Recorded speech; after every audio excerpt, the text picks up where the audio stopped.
walaupun juga dapat remedial, nggak mau dong semua orang dapat remedial, tapi kalau umpamanya kita mendalami, kita mendalami dan apa ya, kita dapat mengartikan dalam kehidupan sehari-hari atau mengimplementasikan, pasti itu berbeda dengan orang yang dapat nilai bagus tapi kurang lah.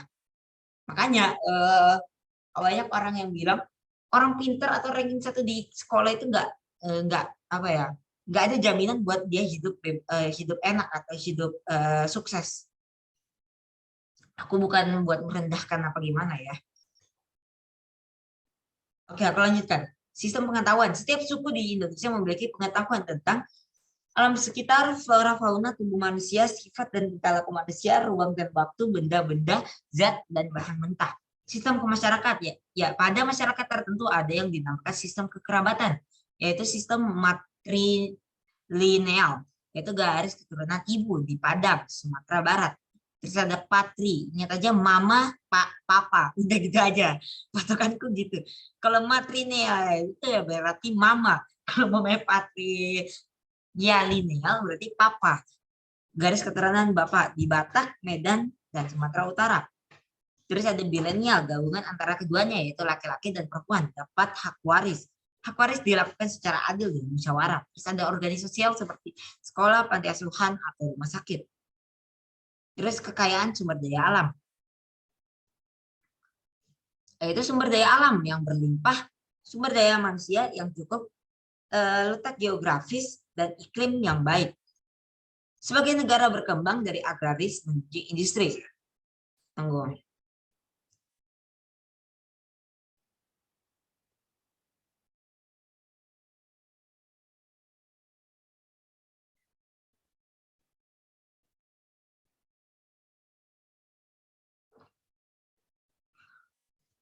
Terus kemandirian daerah atau otonomi daerah. Pentingnya memahami keberagaman masyarakat Indonesia. Keanekaragaman masyarakat Indonesia membawa faktor besar dalam hal keberagaman sara. Sikap saling menghormati dan menghargai adalah kunci utama untuk menjaga itu, berupa nilai persatuan dan toleransi bagi masyarakat Indonesia lebih maju.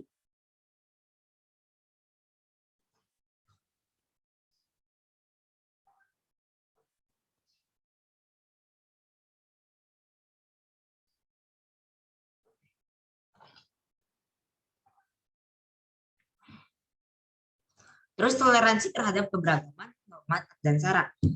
Toleransi tentang keberagaman norma yaitu dengan meyakini bahwa norma adalah baik, tidak memaksakan norma, menghormati dan menghargai perbedaan, tidak memandang rendah terhadap orang lain, kebiasaan daerah lain. Yaitu toleransi. Nah ini nih dengan cara kita meyakini bahwa norma adalah baik, tidak memaksakan norma, menghormati dan menghargai perbedaan, tidak memandang rendah terhadap orang lain, kebiasaan daerah lain, toleransi terhadap keberagaman agama dengan mengamalkan ajaran agama dan tidak memaksakan agama pada orang lain, toleransi terhadap suku dan ras, toleransi terhadap keberagaman antar golongan. Oke, ini latihan ini nih, apa namanya? Ini Pak ini nih, siapa Pak Erwin. Aku rencana mau bahas buku, cuman kayaknya nggak perlu ya, nggak usah. Nanti kalian bisa belajar sendiri juga kan, itu kan udah dibahas sama Pak Warisno atau Pak Erwin. Aku kurang tahu ya untuk yang anak Pak Erwin. Oke, aku lanjut ke bab 4. Soalnya ngejar waktu juga. Aduh, aku tadi pas mau seni musik aku nggak dengerin lagu ini apa meh? Nggak dengerin Kaori main biola. Tidak, mendok seh. Terus kamu nge-reference anime kebanyakan deh kayaknya, Res. Oh maaf. Terus ada kakak yang bilang aku ibu stres. Dari mana aku stresnya?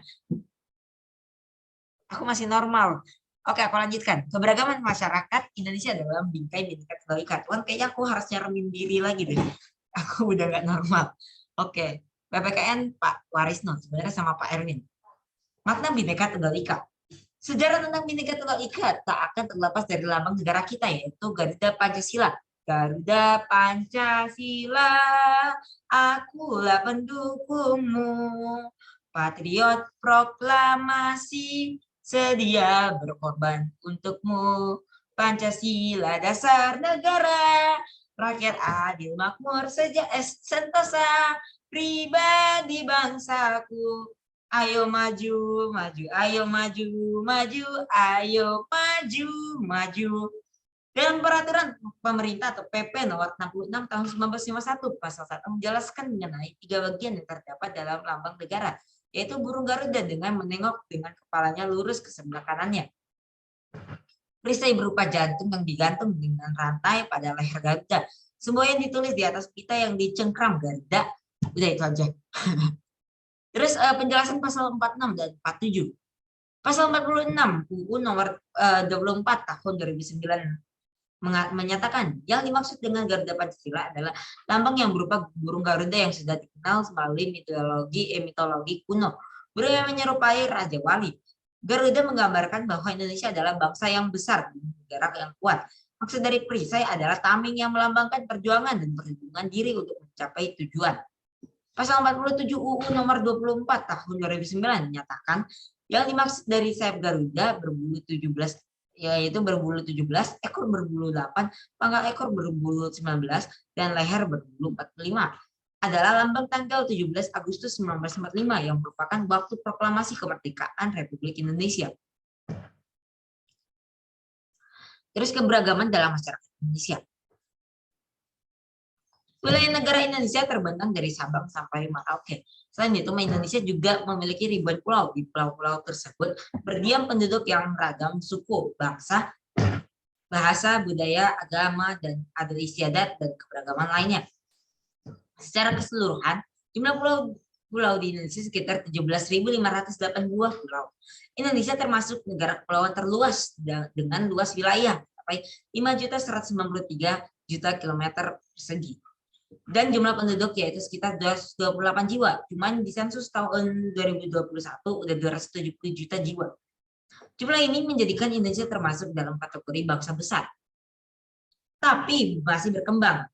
Kalau kita kaitkan dengan pelajaran IPS, yaitu lebih tepatnya IPS Pak Kasdi, kan itu ada tuh syarat menjadi negara berkembang dan ini. Kita ini negara berkembang dengan memiliki banyak kita itu popularitas itu tinggi lah, maksudnya itu bukan populasinya tinggi.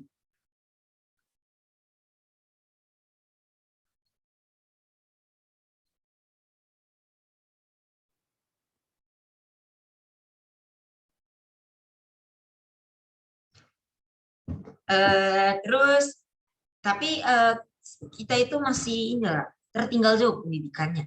Dengan demikian dapat disimpulkan bahwa keberagaman adalah adanya banyak perbedaan dalam masyarakat dalam berbagai bidang seperti ras, agama, dan lain-lain. Faktor penyebab keberagaman itu letak strategis Indonesia. Indonesia terletak di antara dua benua, yaitu benua Australia dan dua samudra, yaitu Samudra Pasifik dan Hindia. Benua Asia dan Australia ya, dan Pasifik dan Hindia. Jujur aku lebih senang bikin rangkuman kayak gini nih. Gak apa-apa tulisannya panjang banget, tapi aku bisa bercerita. Kan aku ini jujur hobi ngomong.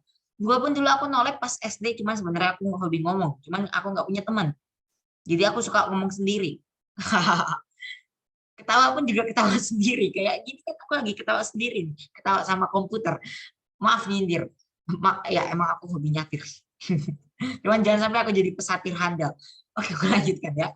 Selain itu, Indonesia terletak di tengah garis khatulistiwa, sehingga pergantian siang dan malam berjalan sesuai siklus.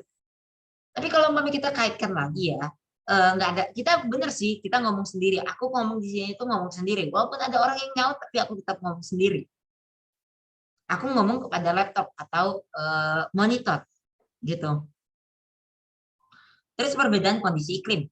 Kondisi iklim yang berbeda-beda mengakibatkan keberagaman kondisi alam. Tentunya hal ini akan berpengaruh terhadap pola perilaku dan mata pencarian masyarakat yang berbeda-beda. Terus ada keadaan geografis. Sebagai negara kepulauan, Indonesia memiliki ribuan pulau tersebar dari lautan dari Sabang sampai Merauke. Berjajah pulau-pulau, sambung menyambung menjadi satu, itulah Indonesia. Aku lanjutkan ya. Kondisi geografis yang terpisah ini mengakibatkan masyarakat tumbuh menjadi satu kesatuan yang mengembangkan budaya sendiri. Jauh berbeda dengan kebudayaan induknya. Sikap terbuka masyarakat Indonesia. Keberagaman masyarakat Indonesia juga dipengaruhi oleh sikap masyarakat Indonesia yang terbuka terhadap banyak unsur budaya asing yang datang. Unsur budaya dari luar yang diterima oleh masyarakat pelan-pelan melebur menjadi budaya baru tanpa menghilangkan budaya asli atau bahkan membentuk kebudayaan baru yang beda dari budaya asli.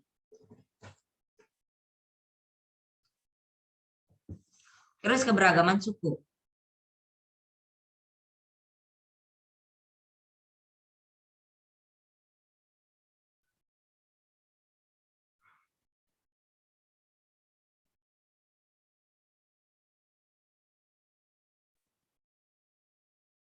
Tunggu ya, aku lagi ngechat seseorang.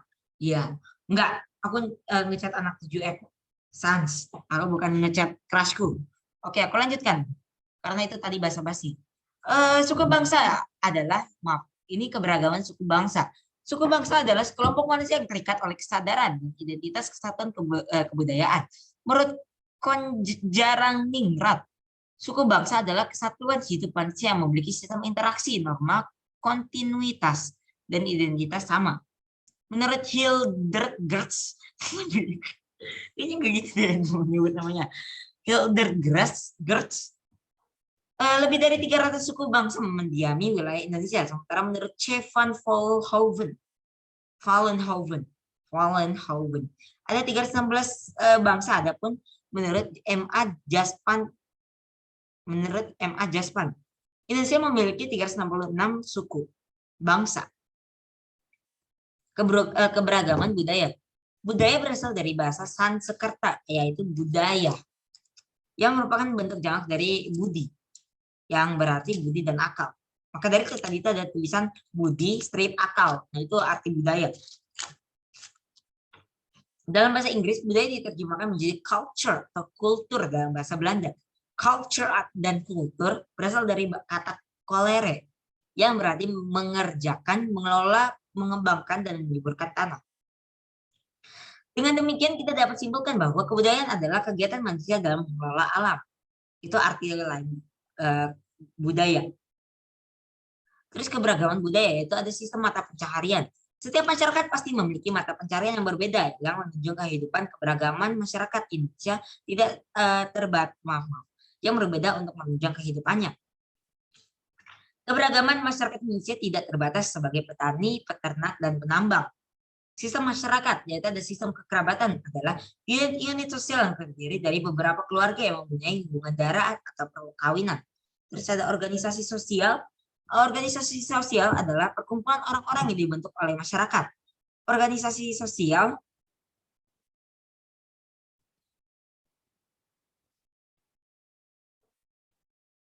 maaf.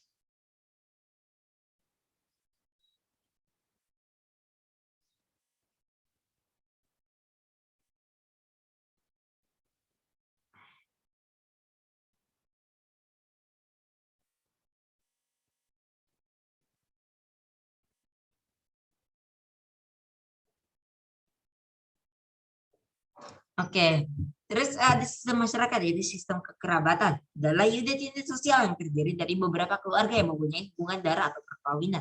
Terus ada organisasi sosial, yaitu perkumpulan orang-orang yang dibentuk oleh masyarakat. Organisasi sosial di masyarakat berdasarkan bidang kegiatannya, dikelompokkan atas bidang pendidikan, kesehatan, kesejahteraan sosial, dan keadilan. Contohnya adalah panti asuhan, rumah sakit, dan sekolah. Organisasi sosial adalah perkumpulan orang yang dibentuk oleh masyarakat, baik yang berbadan hukum maupun tidak.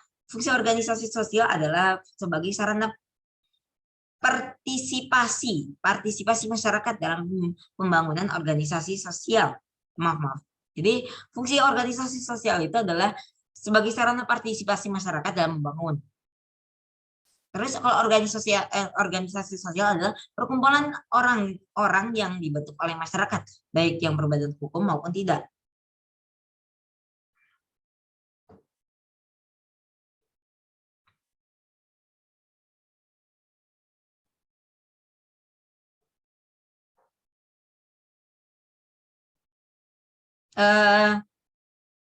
Terus organisasi dalam masyarakat berdasarkan bidang kegiatannya dikelompokkan atas bidang pendidikan, yaitu bidang kesehatan, kesejahteraan sosial, dan keadilan, juga pendidikan.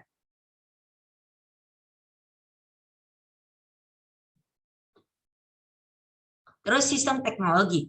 Kata teknologi berasal dari bahasa Yunani yaitu teknos dan logos. Teknos adalah cara dan logos adalah ilmu. Teknologi adalah keseluruhan sarana untuk menyediakan barang-barang yang diperlukan bagi kelangsungan dan kenyamanan hidup manusia. Teknologi berkaitan dengan teknik memproduksi, memakai, dan memelihara segala peralatan. Aku jadi ingat tekstur reproduksi yang kemarin di pelajaran seni rupa itu agak sas. Ada gak Alta nih? Halo, Alta ada gak? Alta. Oh, nggak ada. Alta nggak hadir.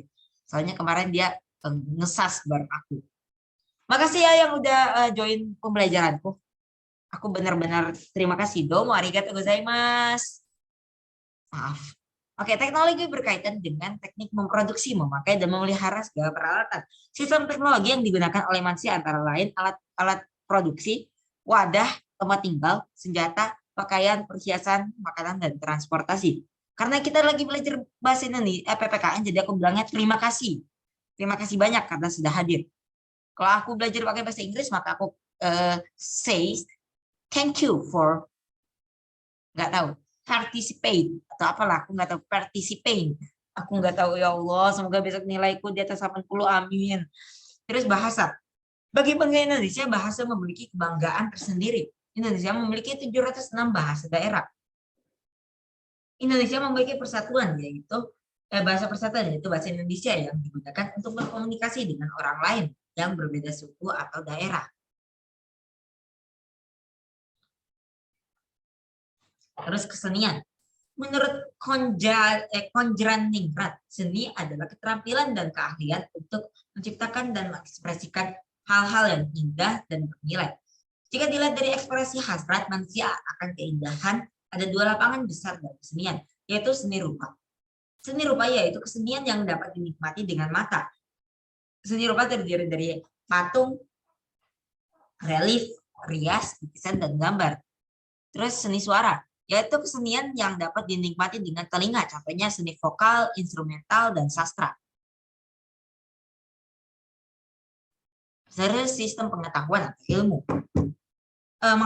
Sistem pengetahuan sama dengan ilmu. Pengetahuan adalah segala sesuatu yang diketahui manusia tentang benda, keadaan, sifat, dan harapan. Harapan. Pengetahuan tiap suku dapat diperoleh secara turun-menurun ataupun dari proses belajar dari orang lain. Tiap suku bangsa biasanya memiliki pengetahuan tentang alam sekitar, flora dan fauna di sekitar tempat tinggal, tubuh manusia, sifat dan tingkah laku manusia, ruang dan waktu, benda-benda, zat-zat dan bahan mentah, budaya gajah. Nah ini nih pengetahuan yang ini. Soalnya kan dulu itu kan kalau suku gitu kan di pedalaman gitu ya, atau di hutan. Itu pasti alam sekitar, flora dan fauna di sekitar tempat tinggal, tubuh manusia untuk bertahan hidup kalau ada yang sakit atau bagian tubuh lah. Sifat dan tingkah laku manusia, ruang dan waktu, benda-benda, zat-zat, dan bahan mentah. Itu untuk bertahan hidup semuanya. Terus religi. Keyakinan tata cara, perilaku, nilai, dan norma disebut sistem kepercayaan. Keyakinan ini dirumuskan dalam serangkaian tata cara dan perilaku yang berhubungan dengan penguasa tertinggi. Manusia juga mengembangkan sistem nilai dan norma yang berhubungan dengan dosa dan tabu. Sistem kepercayaan yang ada dalam masyarakat yaitu berbagai suku bangsa dipengaruhi oleh kehadiran agama-agama besar yaitu Islam, Kristen, Katolik, Hindu, Buddha, dan Konghucu. Agama pertama di Indonesia yaitu Hindu, terus Buddha, baru Kristen dulu, nggak tahu deh Indonesia Islam dulu apa Kristen Katolik ya. Cuman yang pertama itu Hindu baru Buddha. Terus meskipun begitu ada beberapa yang masih mempercayai kepercayaan animisme dan dinamisme, bukan anime ya. Kepercayaan anime nggak ada itu. Nauzubillah min dzalik. Nature itu berarti. Kurang Apa? kayak suatu spiritualisme. Aku kurang ingat sih. Yang mana? Animisme itu. Nih, kalau nggak salah aku ada penjelasannya. Cuman kok penjelasannya hilang ya? Mana ya animisme itu? Penjelasan animisme. Animenisme. Oh ya, seingatku aku pernah, aku nggak cantumin, cuman aku cari di Google. Kita coba cari ya. Animenisme itu kamu antara kayaknya. Astagfirullah. Animisme adalah kepercayaan pada makhluk halus dan roh. Merupakan kekuasaan atas asas kepercayaan agama yang mula-mula di kalangan manusia purba. Kepercayaan animisme mempercayai bahwa setiap benda di bumi mempunyai jiwa yang mesti dihormati agar roh tersebut tidak mengganggu manusia. Itu singkatnya. Terus kalau pemain dinamisme, animemisme. Tuh sakit mataku ngelihat layar mulu. Aduh. Terus dinamisme. Dinamisme diterjemahkan dari bahasa Inggris. Dinamisme adalah nama umum untuk sekelompok pandangan filosofis mengenai sifat materi.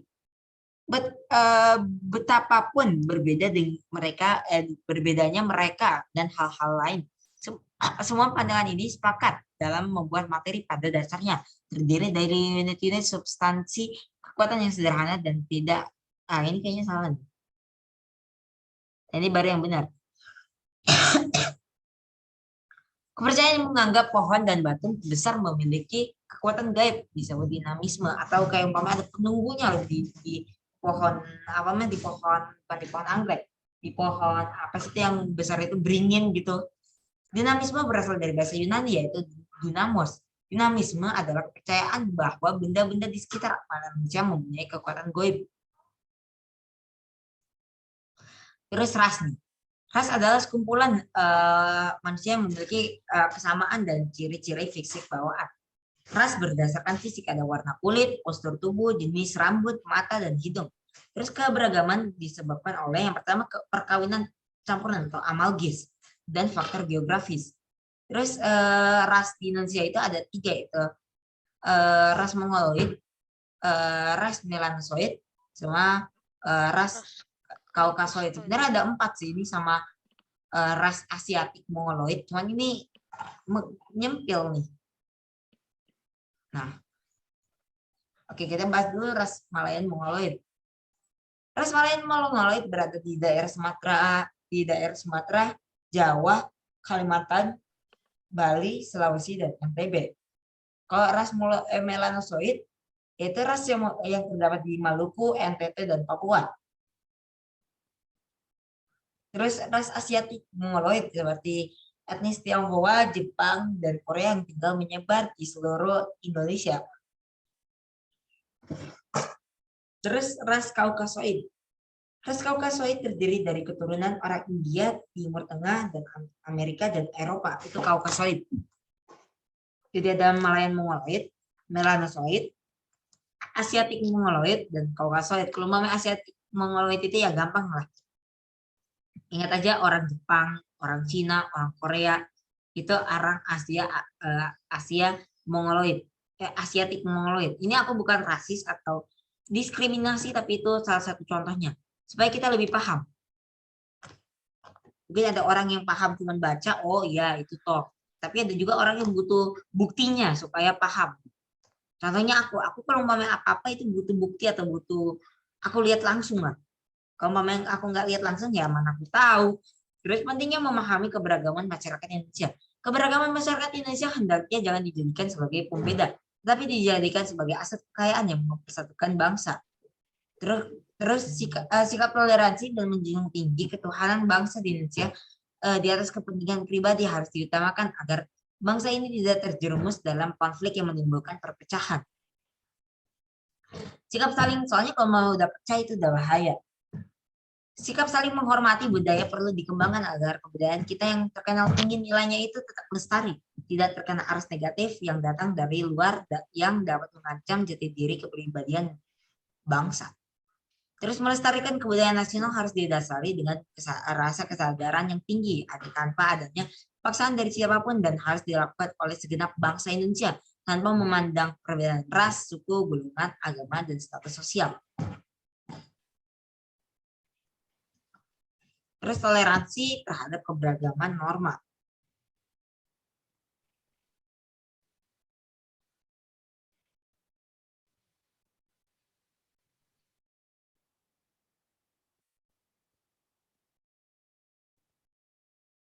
Oke, aku lanjutkan ya. Terus, nah ini udah habis nih. Kita berarti lanjut ke bab 5. Toleransi adalah sikap terbuka, menghormati dan menghargai perbedaan yang ada di antara sesama. Sikap toleransi dapat menjadi jembatan mencapai persatuan dan kesatuan di sebuah negara. Toleransi masyarakat yang dapat dilakukan di Indonesia yaitu misalnya toleransi terhadap keberagaman norma, suku, agama, ras, dan antar golongan, itu salah satunya. Toleransinya itu ada keberagaman norma, suku, agama, ras, dan antar golongan. Nah, terus toleransi terhadap keberagaman norma. Norma adalah seperangkat aturan atau ketentuan yang mengikat warga kelompok masyarakat dipakai sebagai pedoman. Toleransi terhadap keberagaman norma, tantangan masyarakat menjadi tertib dan damai. Itu apa arti norma tuh. Norma adalah seperangkat aturan atau ketentuan yang mengikat warga kelompok masyarakat dipakai sebagai pedoman. Terus toleransi terhadap keberagaman norma, tantangan masyarakat menjadi tertib dan damai. Terus perilaku toleransi terhadap keberagaman norma. Yang pertama, meyakini bahwa norma dan kebiasaan adalah baik bagi para penganutnya. Terus tidak memaksakan norma atau kebiasaan pada suatu masyarakat, menghormati dan menghargai perbedaan norma dan kebiasaan yang berlaku di daerah lain. Tidak memandang rendah kepada norma dan kebiasaan yang berbeda dengan dirinya.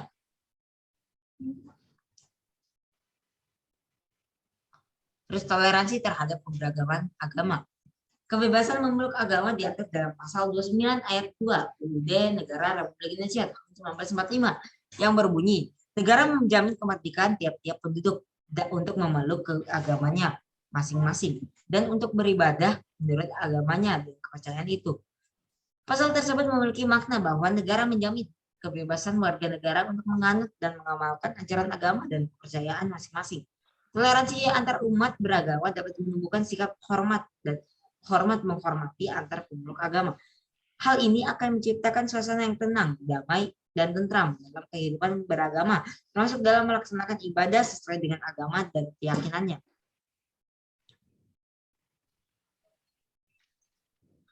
Perilaku toleransi terhadap keberagaman agama. Yang pertama, mengamalkan ajaran agama. Terus bersikap toleran terhadap ritual kegiatan keagamaan pemeluk agama lain. Menghormati agama dan kepercayaan orang lain, mau bekerja sama dengan orang yang berbeda agama dan kepercayaan dengan kita. Tidak melaksanakan keyakinan agama kita kepada orang yang berbeda agama. Tidak memandang rendah dan tidak menyalahkan agama dan kepercayaan yang berbeda dengan kita.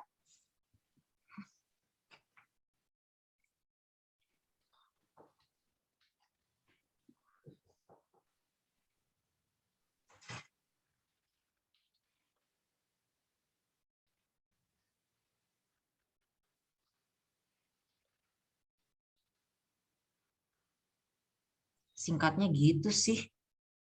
Tunggu. Mau bekerja sama dengan dia, habis itu tidak memaksakan keyakinan agama kita kepada orang yang berbeda agama, tidak memandang rendah dan tidak menyalahkan agama dan kepercayaan yang berbeda dengan kita. Toleransi terhadap keberagaman suku dan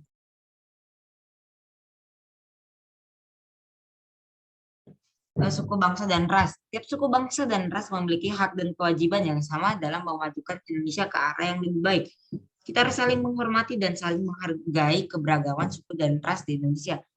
Kebahagiaan hidup dapat dicapai apabila dalam kehidupan terdapat keselarasan, keserasian, dan keseimbangan sesuai yang diajarkan dalam Pancasila. Terus perilaku toleransi terhadap suku, bangsa, dan ras ini sebenarnya masih banyak sih babnya. Masih ada 2 bab lagi. Mengakui persamaan derajat suku dan ras yang berbeda dengan kita, menjunjung semangat Pancasila, semangat nilai-nilai persaudaraan dan kemanusiaan, melaksanakan hak dan kewajiban yang sama dengan orang dari suku dan ras yang lain, terus menghargai dan menghormati budaya, adat, dan kebiasaan dari suku dan ras yang berbeda dengan kita, dan mau bekerja sama dengan orang, suku, dan ras lainnya. Toleransi terhadap keberagaman antar golongan, yaitu golongan sosial merupakan suatu kesatuan manusia yang ditandai oleh ciri tertentu dan mempunyai ikatan ke identitas sosial. Hal ini karena kesadaran identitas tumbuh sebagai reaksi terhadap cara pandang pihak luar terhadap golongan sosial tersebut. Alasan lain mungkin karena golongan tersebut terikat oleh norma, adat istiadat, dan nilai tertentu. Nah ini nih hal. Jadi golongan sosial itu merupakan kesatuan manusia yang ditandai oleh ciri tertentu dan mempunyai ikatan identitas sosial. Alasannya karena Mungkin golongan tersebut memiliki terikat oleh norma, adat istiadat, dan nilai tertentu. Munculnya lapisan atau golongan sosial ini karena manusia yang dikelaskan di dalamnya mempunyai gaya hidup yang khas masing-masing. Lapisan tersebut dianggap lebih tinggi atau rendah tergantung dari sudut pandang orang yang memandang. Terus perilaku toleransi terhadap keberagaman antar golongan, terus yaitu menghargai golongan-golongan lain, tidak ada diskriminasi antar golongan tertentu, saling mengerti dan saling menghargai antara golongan satu dengan yang lainnya. Terus memahami kepentingan golongan lain dan tidak mementingkan ego golongan sendiri. Oke, ini terima kasih, semoga bermanfaat. Ini yang buat semua anak 7A. Ada aku, Viola, sama Alia. Oke, aku lanjutkan. Kita coba lanjutin ya, yang bab 5. Yang bab 5 satu materi aja sih. Mana ya? Yang ini aja. Nah, yaitu tentang kerjasama dalam berbagai bidang.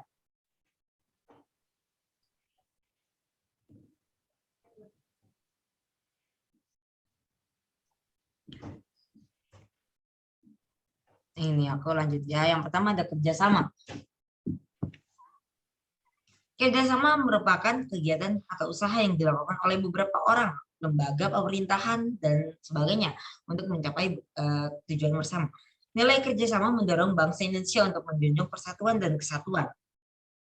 Nah, persatuan berasal dari kata satu yang berarti utuh atau tidak terpecah belah. Persatuan dapat diartikan bersatunya keberagaman menjadi sebuah kebulatan yang utuh dan serasi. Kesatuan berarti keadaan yang merupakan satu keutuhan. Dengan bersatunya beragam suku dan budaya, Indonesia menjadi suatu bangsa yang menyatu menjadi satu kesatuan yang utuh.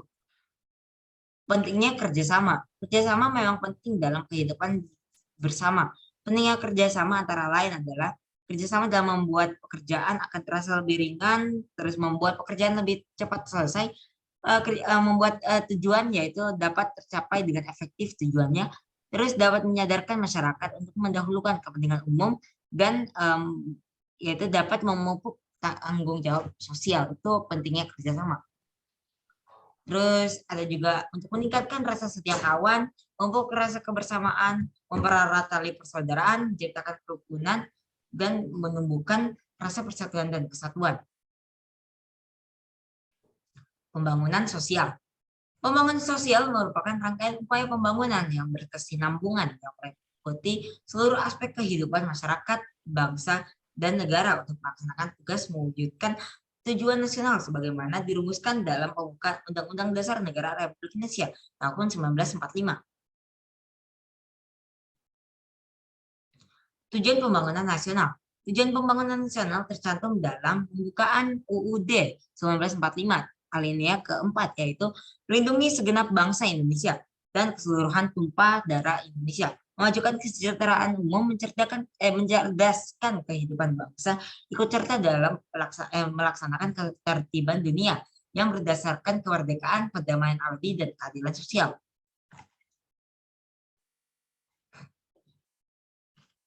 Terus bentuk-bentuk kerjasama dalam berbagai bidang kehidupan di masyarakat.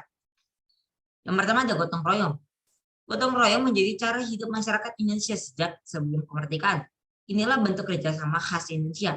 Gotong royong yaitu ada gotong royong berburu dan mengumpulkan makanan.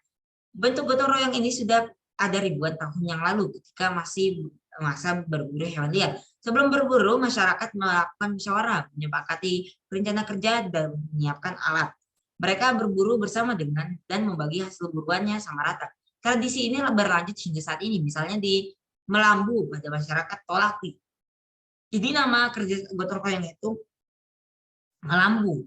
Terus Melambu ini dilaksanakan di masyarakat Tolaki, Sulawesi Tenggara, dan Monyilo, masyarakat Pamona, Sulawesi Tengah. Secara singkat, Melambu adalah gotong royong berburu binatang liar, sedangkan Monyilo gotong royong menangkap ikan di laut. Oke, aku stop dulu ya, karena nanti waktunya bakal habis.